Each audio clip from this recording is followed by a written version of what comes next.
Hi friends, welcome to gap shots. పచ్చి చింతకాయ పచ్చడి ఎలా చేయాలో చూద్దాము. దీనికి కావాల్సినవి లేత పచ్చి చింతకాయలు, లోపల ఇత్తనం సరిగా పట్టకుండా ఉన్నటువంటి కాయల్ని తీసుకొని పైన అంతా క్లీన్ చేసి పెట్టుకోవాలి. అలాగే పచ్చిమిరపకాయలు, వేరుశనగ పప్పు తీసుకోవాలి.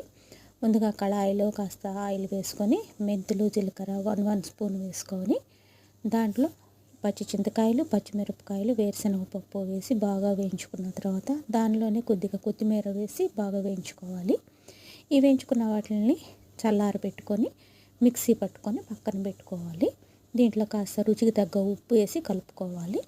ఆ తర్వాత మనం పోపు ఏర్పాటు చేసుకొని పోపు పెట్టుకుంటే ఈ పచ్చడి అంతా దాంట్లో కలుపుకునేసి బాగా కలిపి పెట్టేసుకున్న తర్వాత వేడి వేడి అన్నంలో ఈ పచ్చడి వేసుకొని కాస్త నెయ్యి కలుపుకొని తింటే సూపర్గా ఉంటుంది. ఈ సీజన్లో చింతకాయలు దొరుకుతాయి కాబట్టి అందరూ ట్రై చేయండి ఫ్రెండ్స్. Thank you.